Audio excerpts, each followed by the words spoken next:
Vamos a trabajar hoy con el tema referente a la fotosíntesis, que en realidad es un tema complementario a lo que vimos respecto a la fisiología, ¿no es cierto?, al funcionamiento de las plantas forrajeras. Así que vamos a ver, como en el anterior tema, el enfoque desde el punto de vista de las gramíneas y complementariamente tocamos algo en relación a las leguminosas, ¿ya? La fotosíntesis, me imagino ustedes recuerdan, seguro que lo han visto en ecología.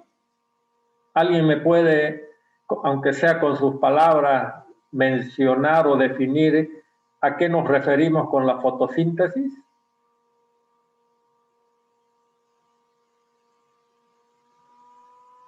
Sí, doctor. Adelante. Es el proceso que realiza la planta para obtener su energía proveniente del sol. Sí, correcto. Es bueno que entiendan de que hay muchas formas de definirla, ¿no? Por decir nomás, no sé si está dentro del tema, pero otra forma de decir es la vía o la forma en que la planta transforma energía solar en energía química. Igual es correcto, ¿no? Vamos a ver un pequeño esquema que en realidad tiene o refleja, diríamos, lo que normalmente sucede con una planta en general. Luego lo vamos a enmarcar en relación al funcionamiento de una planta forrajera y más específicamente una gramínea forrajera. Ya dijimos, ¿no es cierto? A través de los rayos solares, la planta, obviamente, cuando hablamos de los rayos solares, estamos hablando de horas día, ¿no es cierto?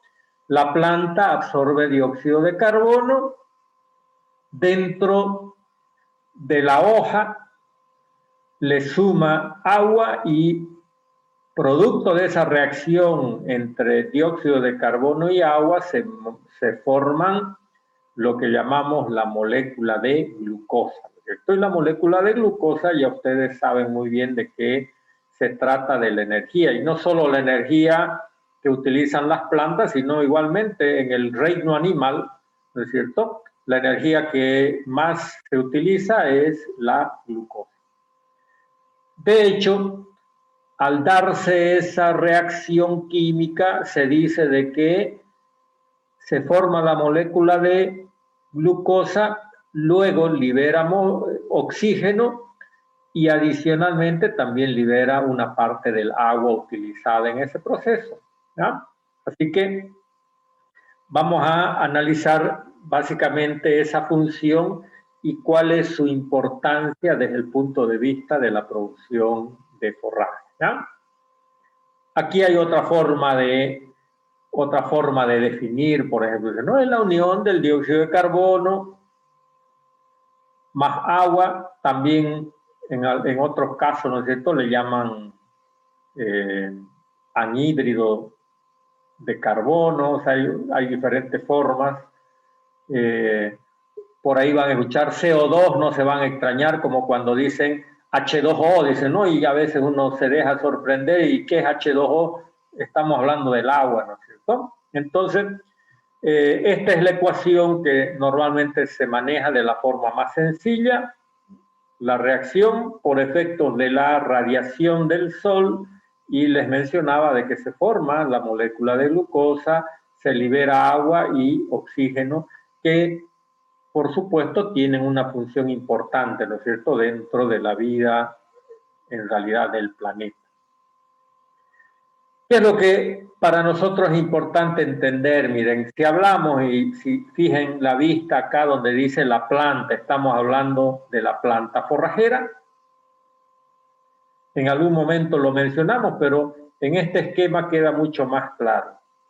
Esa planta forrajera, si habláramos de las gramíneas forrajeras, desde el suelo uno diría, ¿qué recibe desde el suelo?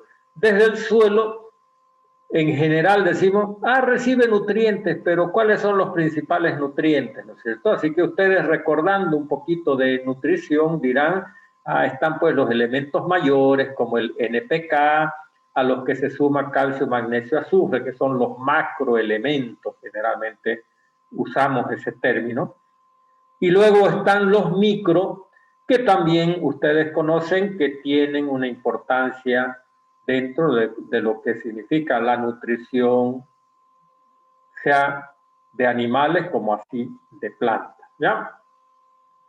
Por supuesto, dentro de lo que significa, diríamos, ese esquema de funcionamiento y requerimiento, ¿no es cierto?, de la planta, desde arriba uno dice que recibe desde arriba, y aquí le ponemos recibe el agua. Por supuesto que a través de la lluvia, ¿no es cierto?, recibe el agua, pero el agua tiene que venir al componente suelo para darle la fluidez y de que estos elementos puedan circular y puedan ser básicamente absorbidos por la planta, ¿no?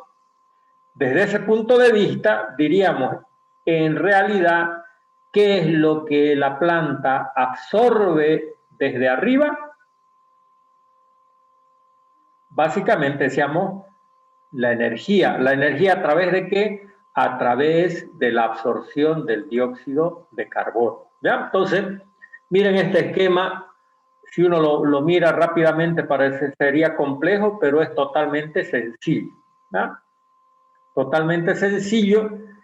Y de hecho, lo que sí tenemos que comprender es que este proceso, ¿no es cierto?, en mayor cantidad, si hablamos de fotosíntesis, en mayor o menor cantidad desde el punto de vista del suelo, comprendan la fluidez, el movimiento, va a depender, por un lado, de que la planta, en qué estado, escuchen bien, en qué estado fisiológico se encuentre, eso lo vamos a ir viendo enseguida, y también ustedes comprenderán, tiene mucha relación con la época del año, ¿no es cierto?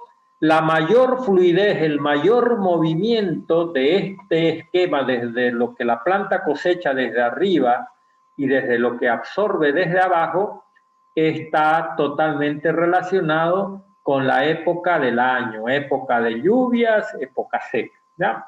De cualquier forma, esto que explicamos tiene un enfoque general. Lo hacen absolutamente todas las plantas. Ya ustedes comprenderán, hay plantas que requieren más de determinados nutrientes, como hay plantas que requieren menos de determinados nutrientes. Pero esto estamos hablando en general de macro y de micronutrientes. Otros aspectos importantes dentro de lo que ya estamos o consideramos como parte, ¿no es cierto?, de la fotosíntesis. En esto, desde el punto de vista fisiológico, se habla del índice de área foliar, por eso dice IAF, para no estar repitiendo y repitiendo, ¿no? Índice de área foliar, por si acaso, ustedes en artículos técnicos van a poder leer, diríamos, una sigla universal, al menos en español. Índice de área foliar, y básicamente miren a qué se refiere, uno diría, ¿qué quiere decir? Se refiere a cuánto, escuchen, a cuánto de superficie de hoja corresponde un metro cuadrado de pastura. ¿Ya? A cuánto de área de hoja equivale un metro de pastura. ¿Qué nos quiere decir? Aquí tengo un esquemita, ¿no es cierto? Lo que quiere decir es determinar el índice, nos está diciendo que es como que nosotros de un metro cuadrado, ¿no es cierto?, cosechamos toda esa biomasa y nos pongamos a sacar hoja por hoja y las vamos poniendo sobre el nivel del suelo para ver cuánto de área nos significa. No sé si me hago entender. Obviamente el suelo tiene que estar totalmente cubierto, ¿sí? Porque nos dice de que si nos, perdón un momentito,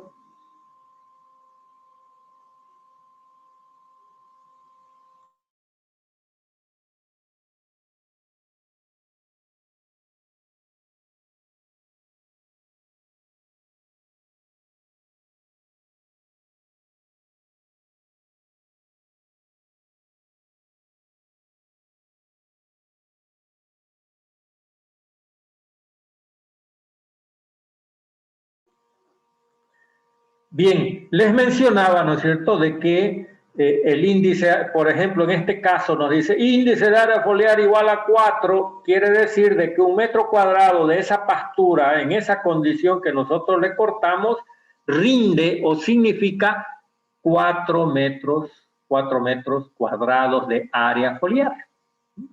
¿Se entiende, por favor? Quiero estar seguro de que lo comprenden, que 1 metro cuadrado, ¿no es cierto?, de forraje cosechado, si nosotros agarramos y sacamos solamente la lámina de las hojas, lo ponemos sobre el suelo, nos diría, tenemos 4 metros cuadrados de área foliar. Ese es un término que se utiliza como parte de la evaluación en qué condición está una pastura. Si yo les diría, el índice de área foliar es de 2, quiere decir de que hay menos hojas que cuando el índice de área foliar es 4, ¿sí? O 3 o 2,5. ¿Se comprende?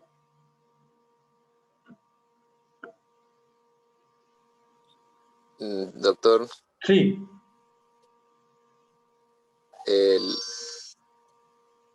El índice de área foliar es, digamos, la cantidad de hoja que rinde en 1 metro cuadrado, algo así. Exactamente, en superficie, ¿ya? Porque, a ver, bien, quiero hacerme entender.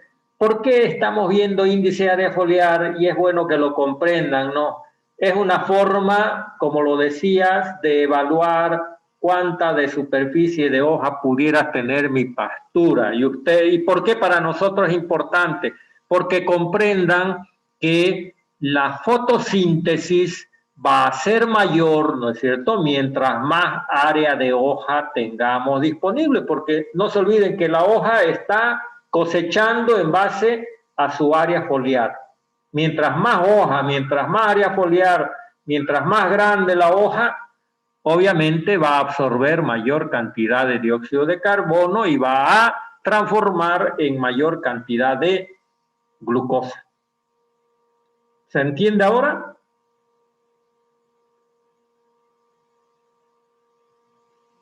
Sí, doctor, lo último que indicaba no me quedó claro, la parte de 1 metro cuadrado, solo hay 4 metros cuadrados de hojas.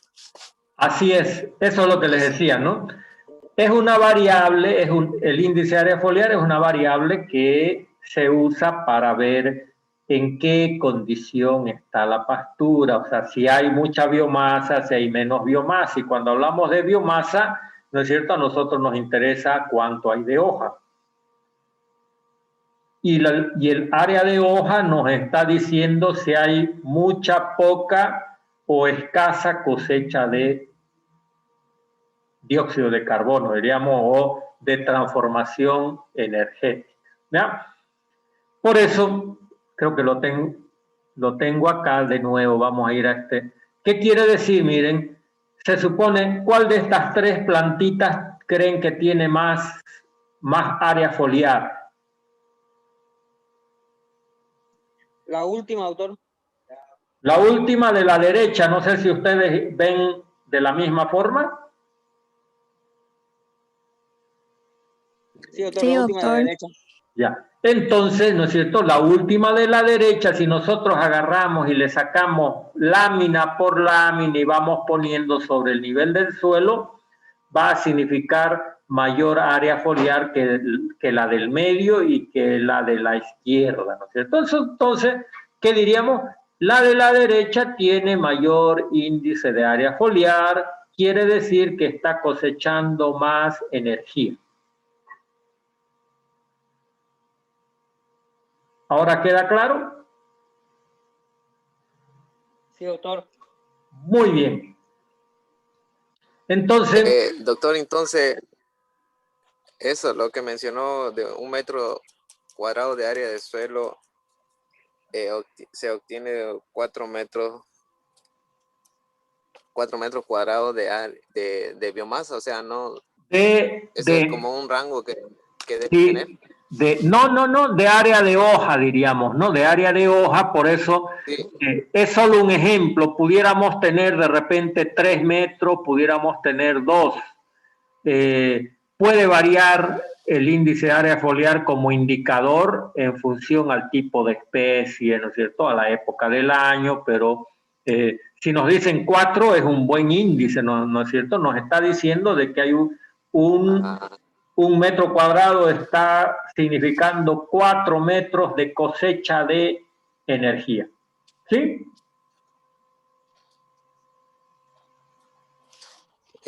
Está bien, doctor. A ver, sí. Bueno. Bien, entonces... ¿Puede haber hasta más?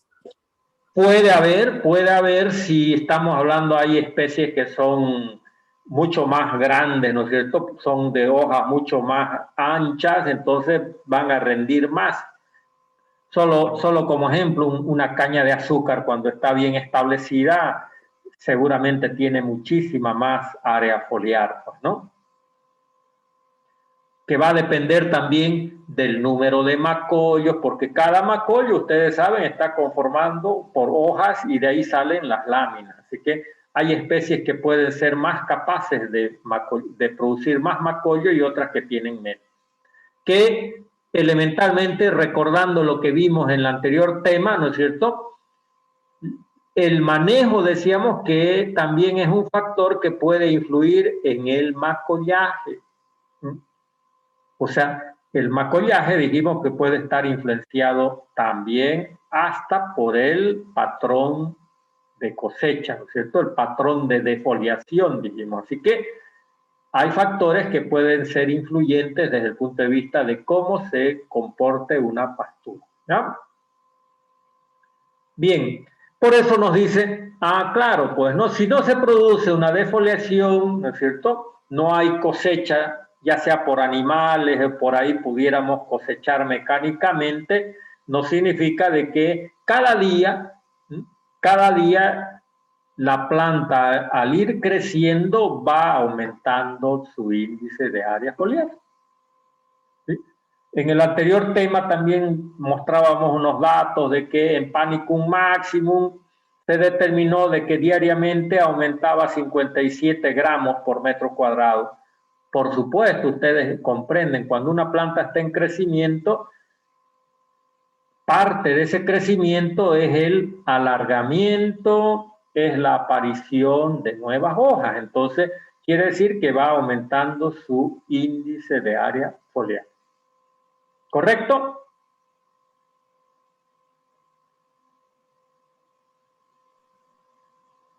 Bien, entonces, eso es importante solo como un factor de orientación, no tampoco digan, no me entra, no puedo memorizar, ¿no es cierto? Ustedes pueden hablar de área de hoja, superficie de hoja, lo fundamental es que comprendamos a qué nos estamos refiriendo, ¿ya?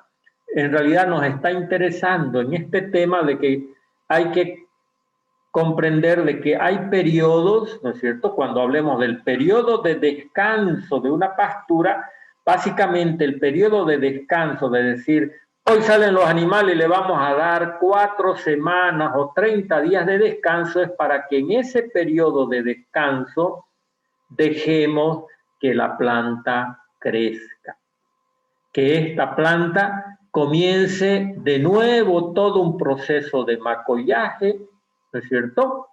Que esos macollos que van apareciendo sin interferencia comiencen a crecer, comiencen, como les mencionaba, a mostrar o a producir nuevas hojas, a que esas hojas se elonguen, crezcan, diríamos.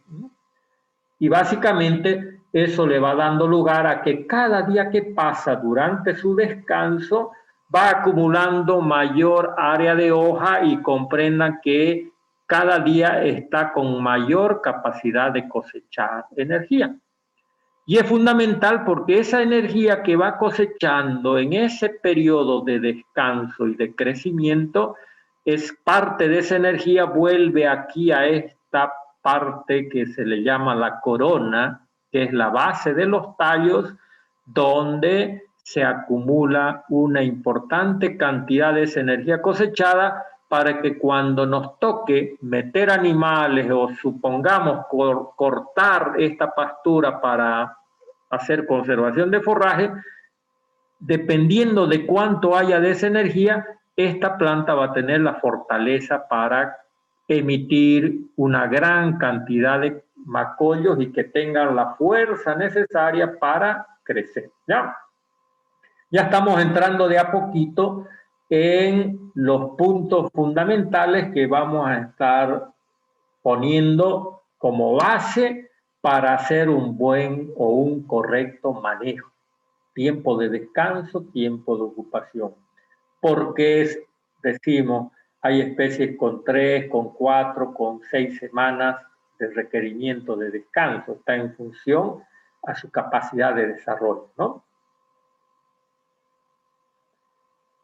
De hecho, también ya preguntaba algunos de ustedes, más o menos, ¿no es cierto? Cuando hablamos de estado vegetativo, estado reproductivo, creo que en otro grupo me preguntaba un estudiante, y más o menos cuánto sería el límite de tiempo de descanso para que no se nos esté floreciendo la especie forrajera. Y eso es un aspecto fundamental, ¿no es cierto? Porque ya también quedó claro de que desde el punto de vista nutricional, desde el punto de vista de la digestibilidad, no podemos esperar a que mi pastura se madure.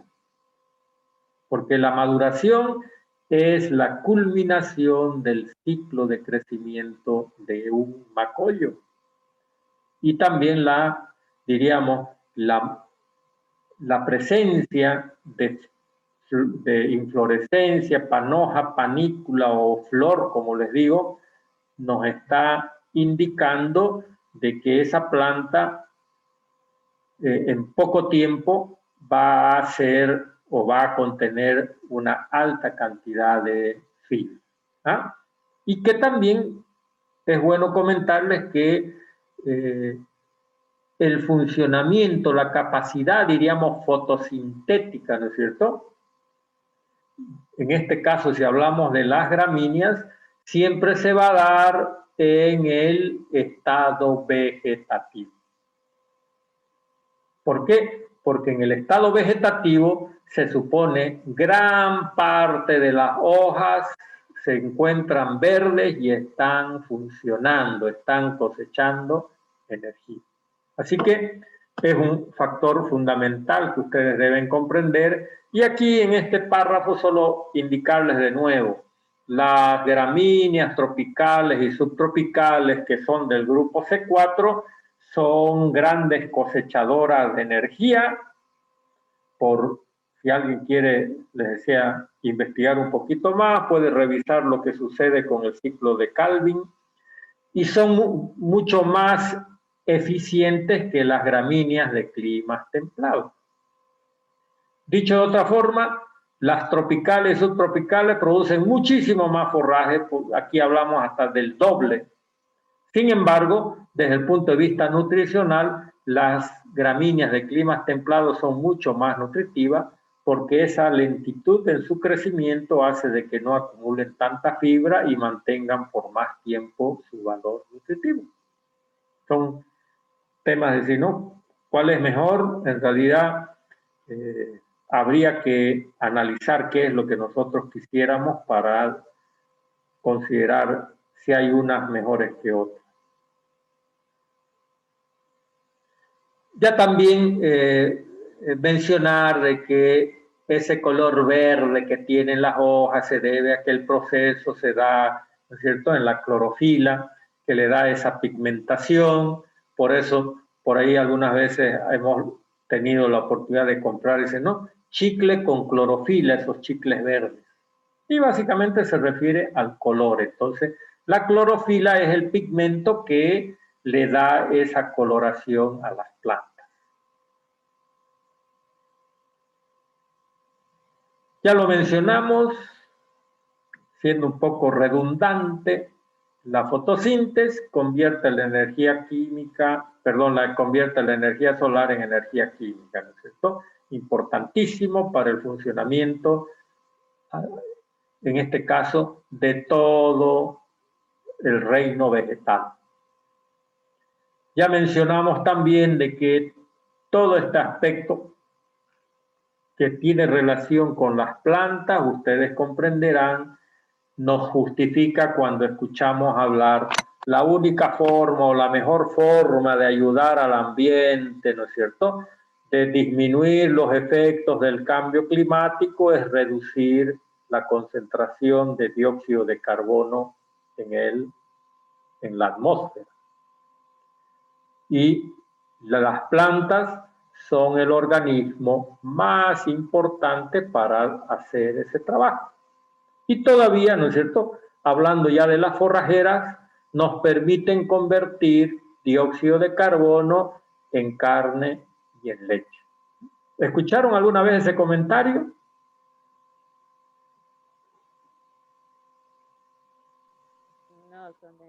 ¿No?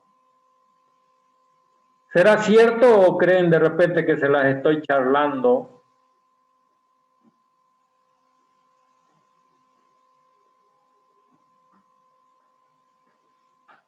Por si acaso, ¿no es cierto? Por si acaso es totalmente cierto. Y algo importante en todo este tema, siempre vamos a caer en lo fundamental que es el manejo de los recursos naturales y en este caso, en estos últimos años estamos hablando de, ustedes por ahí pueden entrar a Google y buscan ganadería regenerativa, se usa el término ganadería amigable con la naturaleza. Pueden también, lo último de lo último, ganadería con carbono cero. Dirán, ¿qué es eso con carbono cero?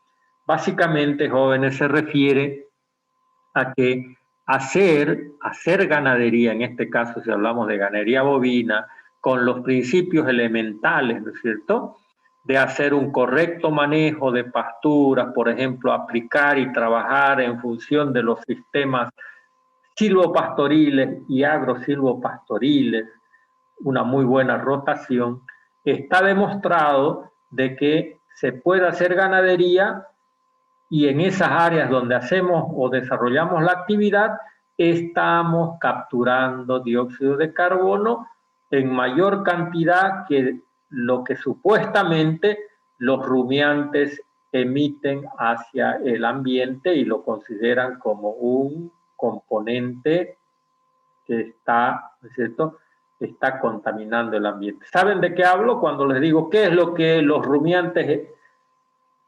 expulsan hacia el ambiente? Metano.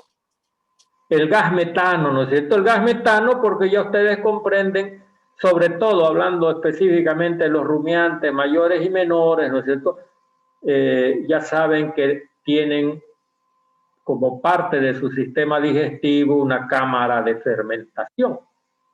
Y esa cámara de fermentación lo que más produce es metano y el metano se lo considera como un gas también contaminador del ambiente. Sin embargo, ya les decía y les mencionaba, ¿no?, una ganadería bien manejada nos permite demostrar de que es mentira el hecho de que mucha gente, sobre todo los ambientalistas, los veganos, acusan, ¿no es cierto?, a la ganadería de que es la culpable del cambio climático. Y eso es totalmente falso porque si bien es cierto, ¿no es cierto?, si bien es cierto una sola vez, no dos, si bien es cierto que la ganadería y la agricultura provocan un nivel de contaminación, pero solo llega al 15% del total. Y si lo hiciéramos cada vez con mejores condiciones de manejo, pudiéramos reducir. Entonces la pregunta es, esos veganos, ¿no es cierto?, esos contrarios a la actividad ganadera, ¿por qué no hablan del otro 85% de gases contaminantes? ¿Ah? Nunca hablan. Atacan a quienes hacemos una actividad que está muy ligada a la seguridad alimentaria de la humanidad en general. ¿Qué opinan? Eso vegano de tan loco, doctor. No, pero yo les hablo aspectos totalmente actuales y es para que ustedes, decíamos ayer con otro grupo, yo les digo, lo archiven en su CPU y al final terminamos acordando de que les voy a decir para que lo guarden en la tutuma, porque otros decían le diremos en el tari, ¿no? Pero dijimos, mejor que más bonito quede en la tutuma, ¿eh? Entonces, esos conceptos es importante que se les quede y se nos quede, diría, incluyéndome yo, en la tutuma. ¿Por qué? Porque en su momento nos toca abordar, ¿no es cierto?, con gente que a veces no es de nuestro rubro y no entienden muy bien la temática y hay que sabérselas explicar. ¿De acuerdo? Bien, no nos hemos preguntado todavía, ¿y por dónde fluye? ¿Por dónde fluye el dióxido de carbono? ¿Por dónde fluye el oxígeno? ¿Por dónde fluye el agua cuando decimos de que las personas, ¿por dónde transpiramos?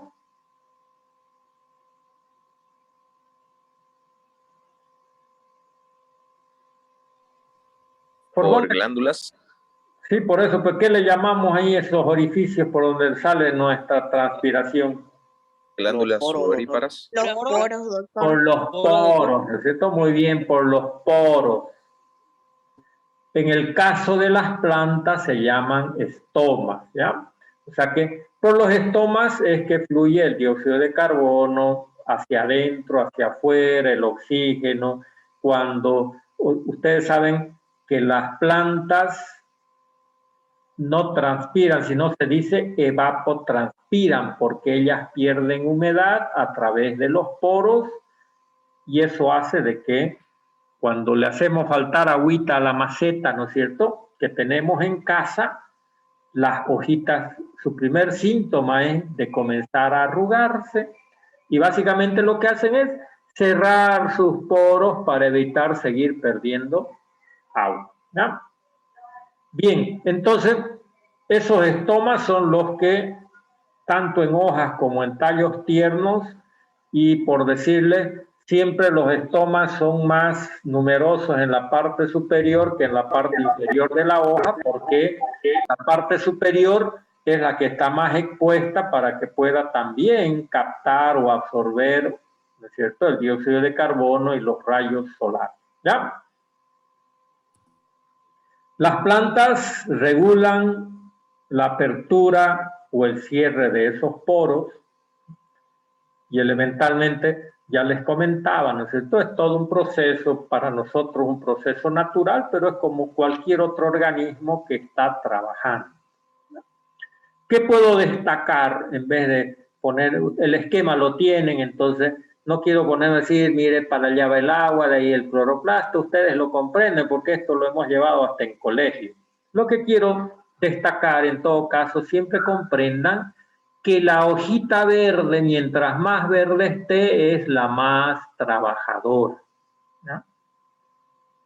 La hoja cuando comienza a madurarse va disminuyendo su capacidad, se dice fotosintética, ¿no? Y eso, piensen en un potrero con pastura, por supuesto ustedes comprenderán. Es por eso que en la primera fase, por decir, a partir de la segunda, tercera semana de descanso, esa pastura está en su mejor momento de cosechar energía. Por eso es que vamos a ver siempre que los tiempos de descanso en época de abundante lluvia mínimamente debe ser de 3 semanas, ¿no?, dependiendo de la especie, la variedad. Otros aspectos importantes también destacar que en general, ¿no es cierto?, en general, la mayor parte de las plantas, diríamos, trabajan durante el día. Aperturan los estomas para cosechar dióxido de carbono durante el día y también en ese sentido expulsan oxígeno, ¿cierto? Están en ese trabajo de ida y vuelta y también, adicionalmente, les decía que están perdiendo humedad. Ese es un proceso natural. Solo de ejemplo, decir cómo las plantas también se adaptan tan bien a los ambientes que cuando habíamos hablado de zonas áridas, semiáridas, ustedes también se recordaron de que son zonas donde podemos encontrar muchos cactus. Y decíamos, ¿y cómo sobreviven esos pobres cactus? Prácticamente porque su adaptación los ha llevado a que, al revés de la mayor parte de las plantas, los cactus cierran sus estomas durante el día y los abren en la noche para aprovechar la humedad del ambiente y absorber esa agua que los ayuda a mantenerse vivos. ¿Ah? Así que son principios de funcionamiento de diferentes especies de plantas. Así que, resumiendo un poquito este tema, ¿no es cierto? Volvemos a que la fotosíntesis es fundamental porque les permite, hablando de las plantas forrajeras, les permite durante el día cosechar energía. Y de hecho, ustedes también tienen que ir entendiendo de que a mayor radiación y a temperaturas por sobre 30 grados, increíblemente, las gramíneas tropicales cuando mejor cosechan energía. Mientras más caliente y más húmedo. Enseguida les voy a mostrar un cuadrito donde nos dan datos que precisamente corroboran esta situación, ¿no?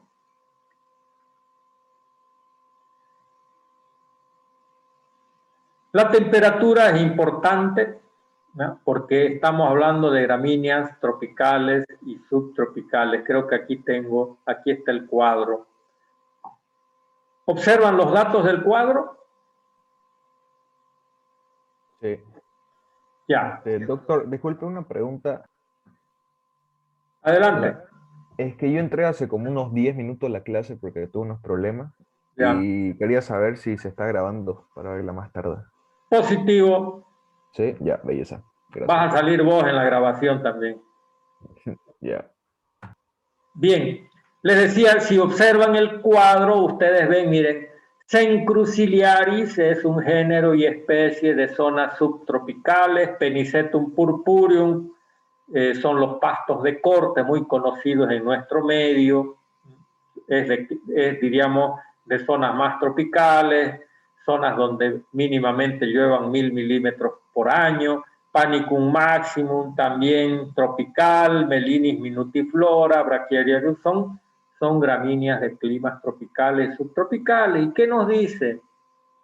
Cuando la temperatura, miren, llega a 6, 6, 7, 9, 7, diríamos término medio a 9 grados, cuando viene un surichilchi, frío, el chilchi es humedad, ¿no es cierto? Nos va a humedecer el suelo, pero como la temperatura está a 9 a veces, nos baja hasta 8, las gramíneas de nuestra zona no van a crecer, porque ese nivel de temperatura nos dice de que frena la fotosíntesis. Así que aunque hay humedad, no pasa nada en crecimiento, no hay funcionamiento, no hay fotosíntesis, no hay cosecha de energía. ¿Ya? Y al otro lado nos dice cuál es o cuáles son las temperaturas donde las gramíneas tropicales y subtropicales tienen la mayor capacidad para cosechar energía o absorber dióxido de carbono. Y miren qué tal, 39, 37, 39, o sea, estamos casi cerca de los 40. Y todavía estos son trabajos a nivel de estación experimental, con invernaderos y demás. Nos dice que pueden seguir cosechando, aunque la temperatura fácilmente, miren, llega a 55 grados, que eso ya no es parte de nuestra realidad. ¿Qué quiere decir? Que en los días más calientes, si es que hay humedad en el suelo, las gramíneas están disparándose en aumentar de peso, porque están cosechando energía. ¿Qué factores, aquí importante, qué factores son los que pueden influir en una mayor, en una menor fotosíntesis? ¿Sí? Ahí está. Algunos por ahí no estaban leyendo. ¿Qué factores pueden influir en una mayor o menor fotosíntesis? Básicamente, nos dice la concentración de dióxido de carbono. ¿Qué quiere decir? De que en los lugares, ¿no es cierto?, en esas plazuelas donde hay una alta carga de vehículos, las plantas de ese sector se ven favorecidas para poder absorber más dióxido de carbono. No me digan que es una ventaja de las plantas, porque esas plantas, a pesar de esas condiciones, deben estar un poco intoxicadas ya, ¿no?, de tanto dióxido de carbono. Pero su fisiología nos dice de que se da esa situación. También la concentración de oxígeno es un factor que puede influir, ya sea para adelante o para atrás. Ya también mencionábamos, para que la planta trabaje necesariamente tiene que haber humedad suficiente. Porque una plantita, les mencionaba, si le está faltando agua, ya no va a trabajar en fotosíntesis, porque va a cerrar los estomas y va a esperar a que las condiciones vuelvan. Y si no le damos agua, se muere al final, ¿no es cierto? La temperatura, acabamos de ver de que es influyente, la radiación también lo decíamos, o sea que en los días donde hay mayor radiación, entiendan bien, la radiación se refiere a los tiempos, a las horas en que los rayos solares impactan directamente con la superficie del suelo o directamente con las hojas de las plantas. La presencia de nubosidad, que se ponga el día nublado, interfiere la máxima fotosíntesis. O sea, la planta con que haya luz está trabajando, pero la mayor intensidad de trabajo es si hay una radiación directa. ¿Ya? Importante. Lo mismo, ¿no es cierto?, el tema de cuán intenso es o no, cuán intensa es esa radiación, e incluso se habla hasta color de la luz. Ustedes saben de que siempre el mediodía, a la 1, a las 2 de la tarde, se supone que son los periodos en que el impacto de los rayos solares son más fuertes, ¿no es cierto?, hacia la Tierra. ¿Ya? Así que creo que queda claro esto, ¿no es cierto?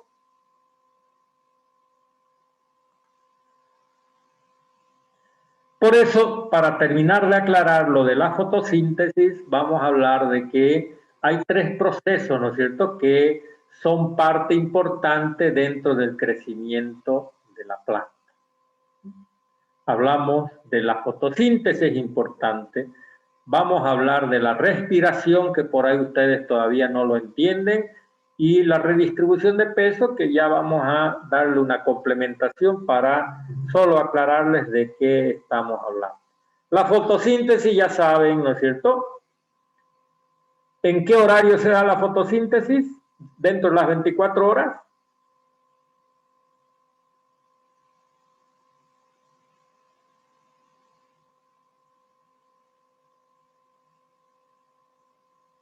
Vamos. Si hablamos de las 24 horas del día, ¿en qué horario sería la fotosíntesis? ¿Más o menos? Al mediodía, en este caso. ¿Al mediodía? No. Entre las 12. A la noche. A ver, escuchen bien, tal vez pregunté mal. De las 24 horas del día,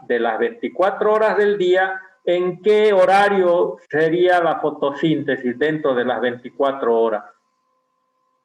¿Como las 10 de la noche? Parece que no me entendieron. No sé si está mal la pregunta o no me entendieron todo lo que hemos hablado de la fotosíntesis. ¿Qué dijimos? ¿Qué es la fotosíntesis? A ver, creo que ahí está en la pantalla.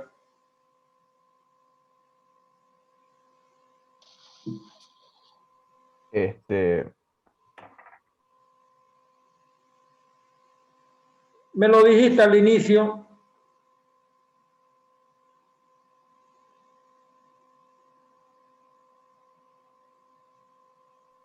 Así, con sus palabras, pues, ¿qué es la fotosíntesis? Diríamos un resumen. Es la conversión de energía solar en energía química.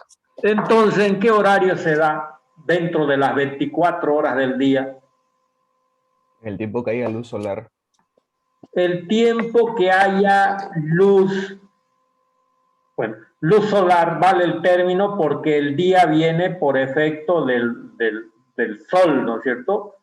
Sin embargo, hay días en que no lo vemos al sol, pero sí sentimos de que hay claridad, ¿no es cierto? Entonces, si bien hablamos que el día tiene 24 horas, pero las horas, ¿no es cierto?, de claridad, que normalmente le damos el término de está de día, decimos, porque hay visibilidad.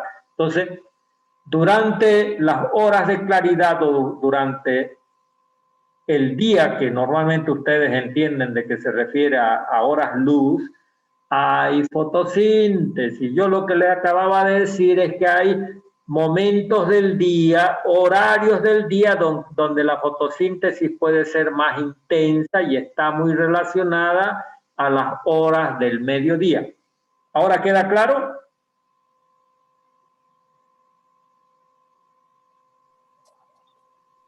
Sí, doctor.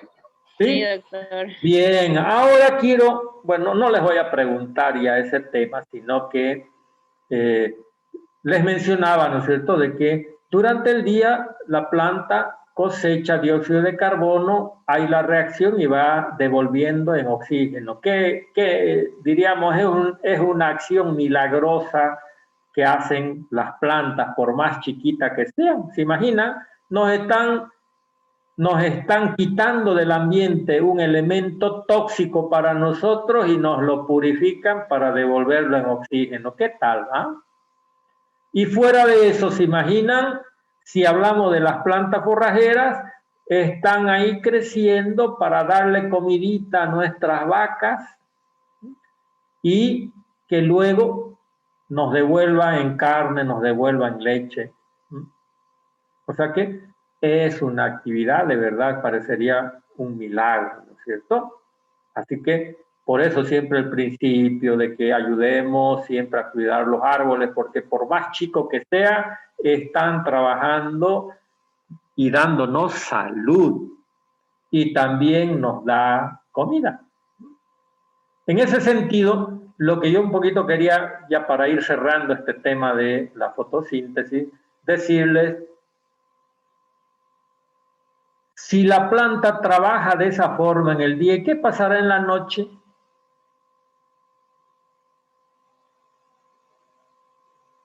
¿Se sabrá ir a dormir? Consume oxígeno y bota dióxido de carbono.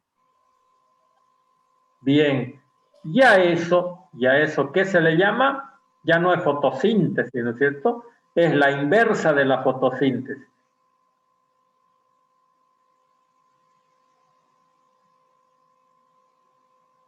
¿Qué dice ahí? ¿O no ven mi cursor? Respiración. Si las plantas en la noche respiran, ¿ya? Y la respiración es el proceso contrario a la fotosíntesis. Así que ahí les recordaré algo. ¿Alguno de ustedes todavía escuchó, ¿no? Y yo siempre digo, ¿no? Escuchó a la abuelita, pero a veces ya hasta la mamá lo conversa cuando dicen, no se debe o no es bueno dejar plantas o tener plantas en el dormitorio? ¿Alguna vez escucharon? Sí, doctor. Y Sí, doctor. cuando lo dijeron, ¿se explicó a qué se debía o no?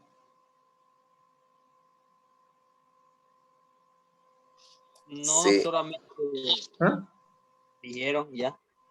Claro, siempre a veces uno lo ha escuchado desde, como diríamos, desde el abuelito o la abuelita, ¿no es cierto? Y ellos no nos iban a decir, ¿saben qué? Lo que pasa es que las plantas en la noche respiran y nos quitan el oxígeno y nos tiran el dióxido de carbono, no, no es cierto. Solamente ustedes comprenderán de que ese fue un aprendizaje de generación en generación, y ya quienes se ponen un poco más a investigar, diríamos, cuáles son estos procesos, ya logramos explicar a qué se debe. Es importante que comprendan que nadie se murió porque las plantas de su dormitorio lo intoxicaron, sino que la gente con el tiempo se fue dando cuenta que amanecía con malestar, porque la intoxicación con dióxido de carbono, producto de las plantas, no es pues intenso, ¿no es cierto? Pero sí provoca malestar.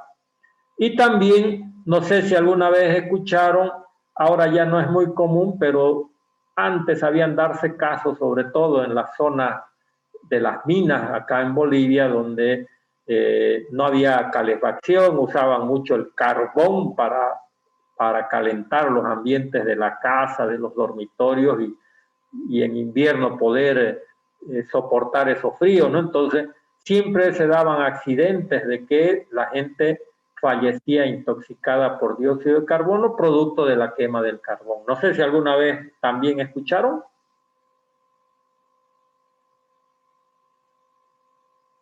¿No? No, Gloria, en mi caso no escuché. No, En mi Claro, caso no, doctor. ya de eso hace muchos años, ¿no? Pero hace unos 2 años, no sé si alguien escuchó, hubo una noticia de que unos mecánicos, creo que 2 o 3 fallecieron acá, porque mecánicos de moto dejaron una motito encendida porque estaba en arreglo, y ellos se durmieron ahí en el mismo ambiente, era un garaje, y terminaron fallecidos porque se acumuló mucho dióxido de carbono, y es así, la persona se va en sueño, como diríamos, ¿no? Así que el dióxido de carbono, diríamos, en cantidades altas, es tóxico y mata.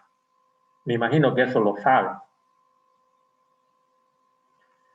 Así que la respiración, ya saben, la respiración se da en horas de la noche. Si hablamos de las pasturas, obviamente que se da, pero ustedes comprenderán de que no tiene la intensidad de la fotosíntesis, porque no sería lógico, ¿no es cierto?, que en el día la planta cosecha mucho, crece, y en la noche disminuya de nuevo de tamaño. Eso no es viable, ¿no? Pero hay un porcentaje que se da sobre pérdida de parte de esa energía, ¿ya?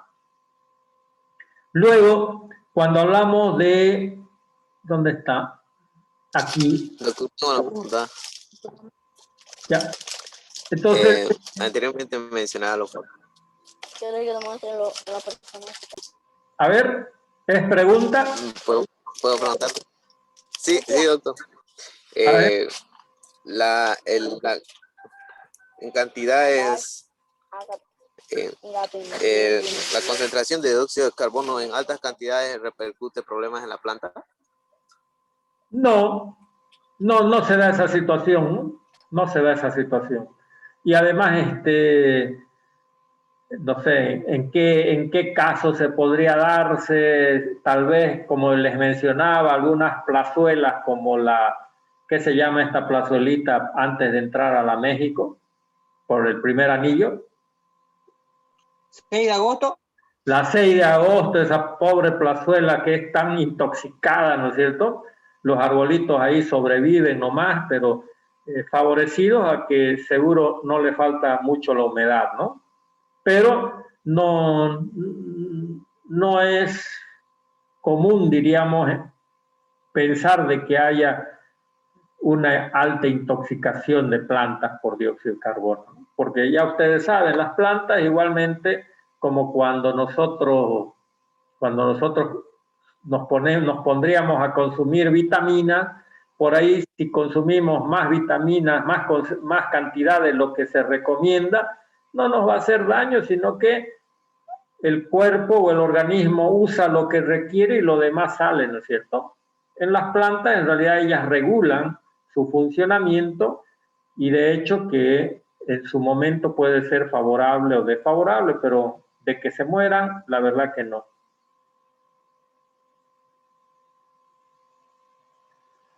Bien, hablamos de la respiración y de la fotosíntesis, y dentro de ese funcionamiento se destaca la importancia de la redistribución del aumento de peso. Y básicamente, miren, en nuestras palabras diríamos, ¿a qué se refiere?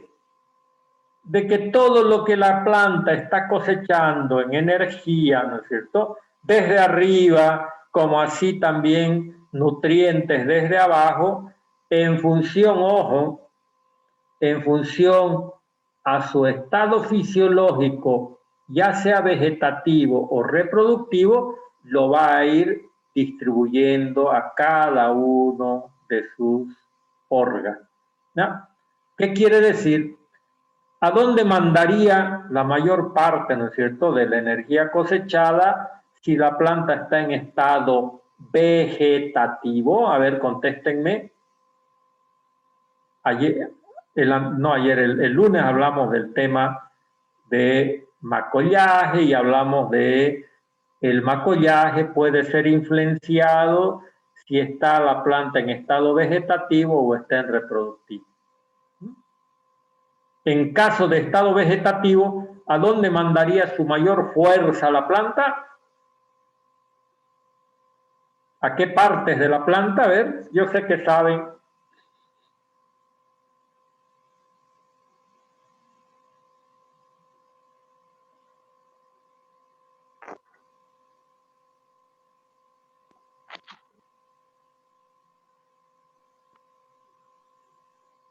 ¿Se me durmieron?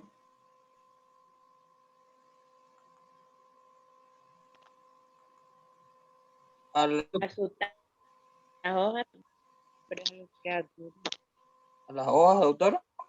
A la formación, ¿no es cierto?, diríamos, piensen en un macollo.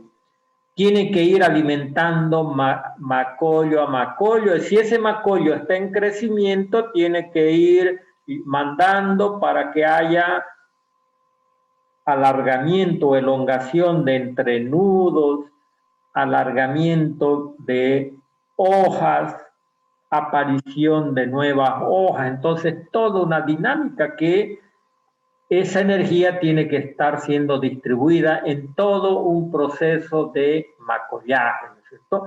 Aparición de nuevos macollos, en impulsar el crecimiento de los macollos más tiernos, de los macollos medianos y de los que están más altos.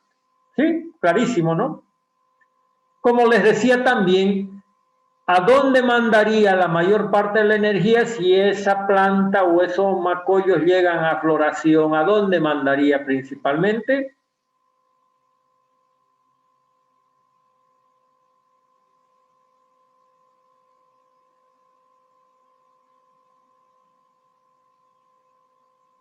Lo dijimos en la anterior clase. ¿A dónde prioriza una planta que ya comienza su estado de floración y fructificación?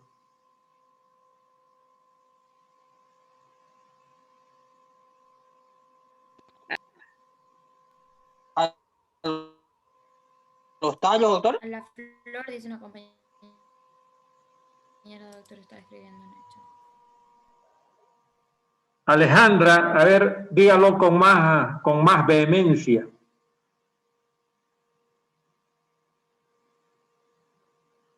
¿A dónde dijimos?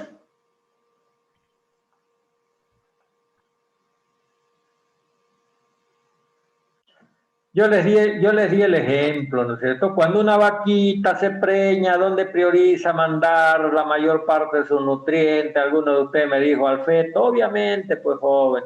Cuando la planta comienza a llegar a su estado reproductivo, la redistribución del aumento de peso, esa energía cosechada, va a priorizar para ir y ayudar, ¿no es cierto?, a que sea una floración efectiva que termine en la formación de semillas y luego que esas semillas sean viables, ¿no? Así que es un tema de prioridad en función al estado fisiológico, sea vegetativo o sea reproductivo, ¿no? Bien. Desde el punto de vista de las pasturas, aunque ya hemos venido hablando, ¿no es cierto? Desde el punto de vista de las pasturas, por supuesto, otra vez retornar, ¿no es cierto?, a cuál es la importancia de la fotosíntesis. Ya les había dicho, de que después de un pastoreo, la planta, la pastura necesita un periodo de descanso mínimo de 3 semanas y pudiera llegar hasta 6 semanas dependiendo de qué tipo de especie forrajera. Entonces, ¿para qué sirve ese descanso? Para que le demos las condiciones que durante ese proceso de macollaje la pastura pueda ir aumentando su área, ¿no es cierto?, de hoja, lo cual le permite cada día ir cosechando más energía. Y como esa energía cosechada, a ver si lo conectamos a la anterior diapositiva, como está en estado vegetativo, esa energía cosechada, ya acabamos de decir, va a estar yendo a ayudar a que haya nuevos macollos, que los macollos que ya están en crecimiento sigan creciendo, sigan aumentando de tamaño, sigan las hojas yendo hacia arriba, elongando, etcétera, etcétera, porque ese aumento de peso se transforma también o es parte también del aumento de área de hoja que ayuda a que haya más y más cosecha de energía. Entonces esa es la importancia, ¿no es cierto?, desde el punto de vista de saber el rol de la fotosíntesis en un buen desarrollo de mi pastura. ¿Quedó claro? Nicolás ha estado mudo hoy día. Tiene que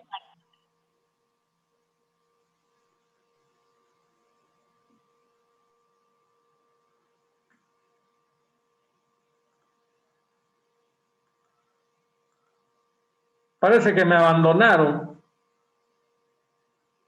Nada. Estoy con William. Seguimos, doctor. Pero no me dicen ni sí ni no, entendieron, no entendieron. ¿Ah? es la señal, ya a veces lo escucho cortado. Bueno, pero me entendieron el mensaje más o menos. Por favor, yo les pediría, me gusta preguntar bastante en la evaluación, todo este temita de morfología, me gusta mucho el tema de fisiología, que lo junto con la fotosíntesis, así que le van a dar una repasadita más, tienen ahí el copiado para que les quede bien en claro lo que acabo de mencionar, a esa conexión importante de la fotosíntesis con el manejo correcto de una pastura. ¿Sí? Está bien, doctor.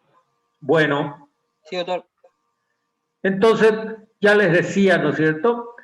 También, pues miren, solo es como un ejemplo, ¿cuánto le vamos a cosechar a un potrero que va a estar en función a cuántos animales ingresan, lo que se llama carga animal, ¿no es cierto? Que también a cuántos días van a estar dentro del mismo potrero. Por supuesto, está ligado a las decisiones que nosotros tomamos, porque cuánto de hoja verde le queda a ese potrero, les comento, tiene un efecto en que el rebrote o la fotosíntesis pueda comenzar antes o un poco más tarde en cada metro cuadrado de ese potrero. Dicho de otra forma, entran los animales, se comen media hoja, ¿no es cierto? La media hoja que quedó y está verde, jóvenes, sigue trabajando y sigue cosechando. No a la misma intensidad de una hoja completa, pero cosecha porque está viva y está funcionando, ¿no? Estos son, diríamos, enfoques que ustedes deben comprender, porque más adelante lo vamos a ir siempre relacionando con la importancia de un correcto manejo. Muy bien, no sé si tienen alguna consulta, alguna duda.